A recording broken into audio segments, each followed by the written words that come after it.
Hello everyone and welcome to this video. Today we're going to explore a fascinating concept known as the backwards law. In simple terms, it states that the harder you try to get something, whether it's happiness, success, or love, the more it tends to slip out of your grasp. At first this might sound counterintuitive. After all, aren't we taught that success only comes from hard work, endless hustle, and relentless determination? In many ways that's true, but there's a limit. Once you cross a certain threshold and become obsessed, you might drive away the very things you want to attract. This principle is sometimes called the law of inverted effort, the law of desapego, or simply, stop trying so hard and you'll get everything you desire. It's also closely tied to ideas from ancient Eastern philosophies, such as Taoism and Buddhism, and more contemporary authors like Alan Watts and Mark Manson. Over the next several minutes, we'll dive into how this concept appears in different traditions, the psychology behind it, and some real-life scenarios that show how letting go can lead to surprising results. By the end, you'll have a fresh perspective on a common paradox of life. Sometimes less is more. Have you ever found yourself wanting something so badly that you just couldn't stop thinking about it? Maybe you wanted to ace an exam, land a particular job, or win the affection of someone special. You studied all night, rehearsed every possible interview question, tried your best to say the right things. But then in the moment of truth, you froze up. You stumbled over your words or forgot the answers you knew so well. You tried so hard that your own anxiety became the biggest obstacle. That's the paradox we're talking about. The backwards law suggests that when you overexert yourself in pursuit of a goal, the tension you create often blocks you from achieving it. The more frantic your efforts, the further you feel from your objective. This phenomenon isn't just about big life goals. Think about a time you tried to meditate and clear your mind by force. The harder you commanded your thoughts to disappear, the more active and annoying they became. Taoism and Wu Wei. One of the oldest philosophical foundations for the backwards law can be found in Taoism, particularly in the concept of Wu Wei. In Chinese, Wu Wei often translates to non-action or effortless action.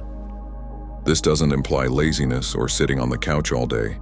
Instead, it means acting in harmony with the natural flow of life, rather than forcing your will onto every situation. In the Tao Te Ching attributed to Lao Tzu, we find countless verses about water flowing naturally, overcoming obstacles not through brute force, but by gentle persistence and adaptation. Water might seem soft and powerless, yet over time, it can wear down the hardest rock. This illustrates how an effortless approach, allowing your actions to align with circumstances, can be more effective than sheer aggression or anxious control. Buddhism and the nature of desire. From a Buddhist perspective, desire itself can be a source of suffering. In Buddhist teachings, there is a concept called dukkha, which refers to the unsatisfactoriness or suffering inherent in life. One major cause of dukkha is the endless cycle of craving and aversion. We constantly chase after what we want and run away from what we don't want. This tug-of-war fuels anxiety, restlessness, and disappointment. However, Buddhism doesn't tell us to never wish for anything. It urges us to become aware of how tightly we cling to our desires. If your identity and happiness hinge on getting exactly what you want, you create a mental trap. You can't relax until your desire is fulfilled, and if it never comes true, you spiral into discontent. In that sense, letting go and practicing acceptance paradoxically reduces suffering and can open the door for more genuine fulfillment. Zen koans and sudden realization. Zen Buddhism abounds with stories where a student desperately seeks enlightenment. They meditate for hours, push themselves to the brink of exhaustion, only to feel more confused. Then, at some unexpected moment, often when they finally drop their rigid expectations, a flash of realization strikes. This sudden moment of clarity exemplifies the essence of the backwards law. You can't force a seed to grow by pulling on it. You can only nurture the right conditions and allow it to flourish in its own time. Alan Watts and the fear of insecurity. Few modern thinkers have explained Eastern philosophy to the Western world as effectively as Alan Watts.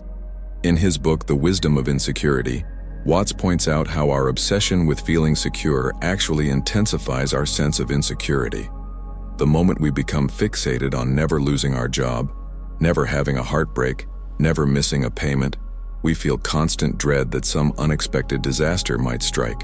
Watts underscores that when you grasp at certainty, you end up perpetually anxious about the smallest signs of trouble. Instead, he encourages letting go, accepting the fundamental uncertainty of life, and discovering a sense of peace in recognizing that control is often an illusion. This aligns perfectly with the backwards law. The more you resist uncertainty, the more fearful you become. Mark Manson in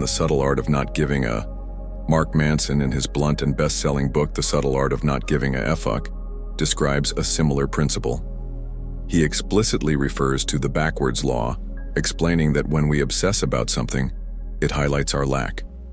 For instance, if you're constantly worried about appearing confident, that worry tells your brain you must not be confident at all. He argues that a healthier approach is to stop trying to control every outcome and learn to be okay with possible failure. This doesn't mean you sit back passively, but that you move forward with a sense of acceptance, recognizing that success in any field rarely comes from a place of desperation or frantic scrambling. The nervous test taker. Imagine a student who has studied rigorously for an important exam. They know the material backward and forward, but when test day arrives, they're so desperate to do well that their anxiety spikes. Their hands start sweating, their heart pounds, and their mind goes blank. All that knowledge seems to vanish under the weight of fear. Later, while relaxed at home, they recall the answers with ease. The difference is clear. Excessive pressure hindered their performance. The more they tried to force their brain to be perfect, the less it cooperated. Pursuing love. Consider the classic story of someone longing for romantic companionship. They worry about being alone, so they approach every date with an almost frantic determination to make it work. Their potential partners sense the tension or neediness, feeling overwhelmed and put off. But when that same person finally steps back, relaxes, and focuses on self-care, they often become more attractive. It's not magic. It's just that they're no longer radiating anxiety or projecting an urgent need for validation. Meditative practice. If you've ever tried meditation, you know how paradoxical it feels. The more you try to quiet your mind, the louder it gets. Thoughts race at warp speed as you strain to achieve silence. Only when you let thoughts come and go without resistance, accepting them but not attaching to them, do they start to lose their intensity. Suddenly, stillness arises in its own natural rhythm, creative flow.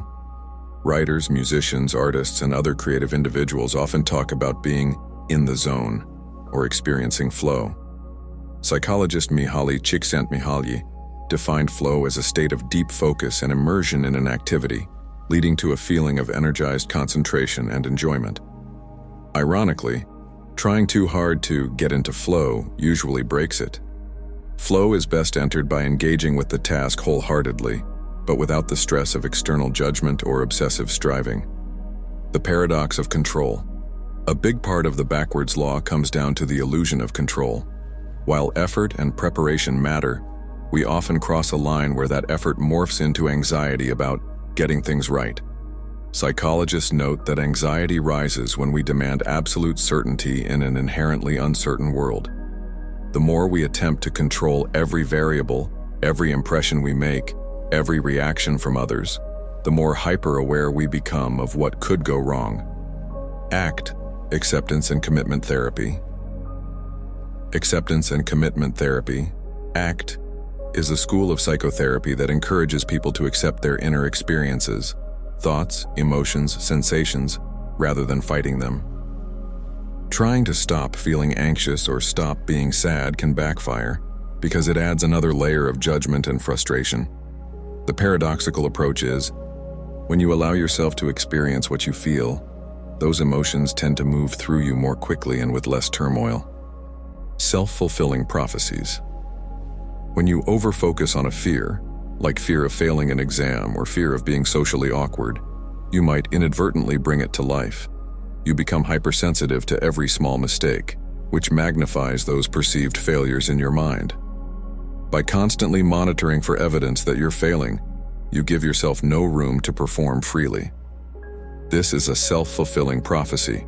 fueled by overthinking and overtrying. Acceptance is not resignation. A crucial misunderstanding is to interpret letting go as giving up. In reality, acceptance means acknowledging the truth of the situation, your feelings, the challenges ahead, without denying or sugarcoating them. Resignation means throwing in the towel and expecting the worst. But acceptance simply clears the mental clutter, allowing you to respond effectively rather than from a place of panic or obsession. Different kind of effort.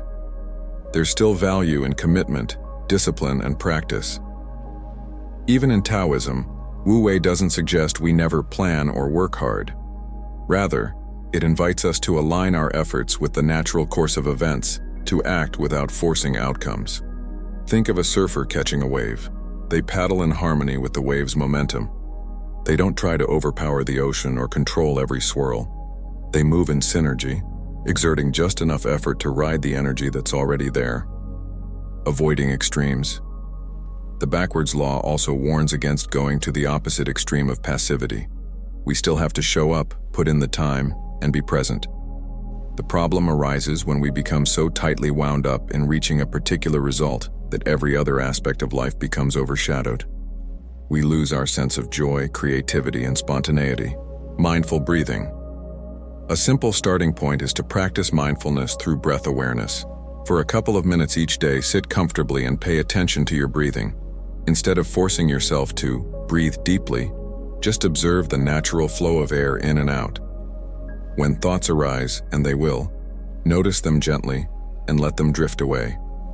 Over time, this cultivates a habit of not chasing every mental event, cognitive reframing. When you catch yourself obsessing over an outcome, like a job interview or a date, pause and ask, what am I truly afraid of? Write down your worries and challenge them. Often, acknowledging that you can't control every detail helps reduce the pressure. You shift from I must get this perfect or it's a disaster to I'll do my best, but I accept that not everything is in my control. Setting intentions, not strict goals. Instead of rigidly demanding specific results like I will get promoted by next year or I've failed, consider setting broader intentions. For instance, I want to grow in my career in a way that aligns with my values. This leaves room for unforeseen opportunities and detours. You still move forward, but with a flexible mindset that adapts to changing circumstances. Embracing vulnerability. Letting go of obsessive control often involves admitting you're vulnerable. That can feel scary because it means acknowledging you might fail or that not everyone will like you. But remember, vulnerability is also the birthplace of creativity, authenticity, and meaningful relationships. By allowing yourself to be real, you free up enormous mental and emotional energy that was previously spent on maintaining a facade or preventing every possible error. Real-life stories that inspire. A musician's breakthrough. Take the story of a concert pianist who practiced meticulously. During rehearsals, they played flawlessly, but under the pressure of performance, their hands would shake, causing them to miss notes. One day, the pianist decided to approach the stage with a sense of playful acceptance. I've prepared as well as I can. Now I'm just going to enjoy the music and let it flow. Instead of trying to be perfect, they allowed themselves to be present. The performance went far more smoothly, and the audience sensed the genuine emotion behind the music. That acceptance of imperfection paradoxically led to greater mastery. The entrepreneur who let go. Another example might be an entrepreneur who obsessed about making their startup a billion-dollar success. They micromanaged employees, worried incessantly about the competition, and worked themselves to the brink of burnout. After repeated setbacks, they realized they could not force an explosive success. They started focusing on building a solid product and nurturing a positive team culture, trusting that good work and adaptability would yield results over time. Freed from the pressure of overnight triumph, they found more sustainable growth and a happier workplace. The recovering perfectionist. Imagine someone who always needed to be the top student, the star athlete, and the best friend. Their entire self-worth depended on never making mistakes. They lived with constant stress, and any small error felt catastrophic. Over time, they discovered techniques of self-compassion and acceptance, learning that failure is part of the process. They began taking on new challenges, public speaking, painting, volunteering, purely for the joy of it, not for external validation. With each step, their anxiety lessened, and ironically, they performed better in many areas, precisely because they were less rigid. The core principles: less force, more flow. Recognize when your effort becomes desperation. Trying harder isn't always the solution. Instead, seek alignment or flow, whether in your studies, work, or personal relationships. Acceptance opens doors. Accept the possibility of failure, the reality of change, and the fact that you can't anticipate every outcome.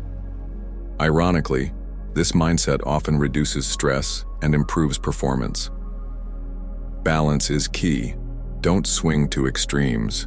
It's not about giving up on your goals. It's about pursuing them with a healthier, more present attitude.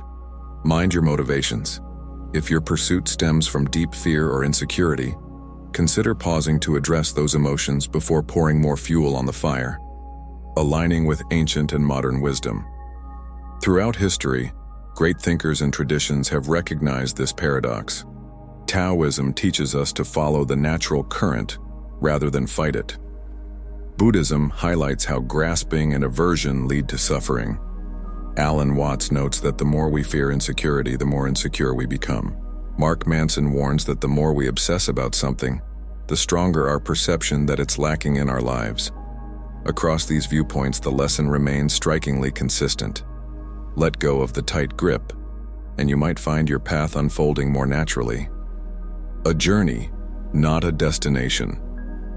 Embracing the backwards law is a continuous practice. You might occasionally slip back into old habits of anxiety and over-control. That's normal. The point isn't to be perfect at not trying. Rather, it's to notice when you're pushing too hard and gently steer back to balance. Over time, this skill becomes second nature, and you'll catch yourself early in the cycle of stress and obsession. A final reflection: the power of letting go. Let's wrap up with a final thought that captures the spirit of the backwards law. Picture yourself holding a small bird in your hands. If you squeeze too tightly, out of fear it might fly away, you risk hurting it. If you hold it gently, creating a safe space, the bird may calmly remain perched on your hand. In life, many of our most precious desires, love, happiness, a sense of purpose, are like that bird. The more you try to grasp them out of panic, the more likely they are to slip through your fingers. When you allow space for things to breathe, when you let them come and go, you can appreciate them fully and without the suffocating weight of endless expectations. This, at its core, is the backwards law. By releasing the desperation and fear of loss, you invite the very things you truly want into your life. Thank you so much for spending this time with me to explore the backwards law. We've connected ancient philosophies to modern psychology, heard stories of individuals who discovered the power of letting go, and uncovered practical tips for welcoming this principle into our own lives. It may feel like a big shift to stop insisting on total control and start trusting a more natural rhythm. But remember, finding this balance doesn't mean you're idle or powerless. It means you're learning to work with life's current rather than against it. Embrace a healthy level of commitment. Study, practice, show up, and then release the frantic need for everything to align perfectly. If you found this video insightful, let me know your thoughts in the comments section below. Have you ever experienced the backwards law in your own life? What strategies have helped you let go of unnecessary pressure? Feel free to share your experiences. Your insights might inspire someone else. Don't forget to give this video a like if it resonated with you, and consider subscribing for more content that dives into the deep corners of philosophy, psychology, and personal growth. As always, thank you for watching. Remember, sometimes the best way to get what you desire is to release the urge to chase it. Take care, and I'll see you in the next video.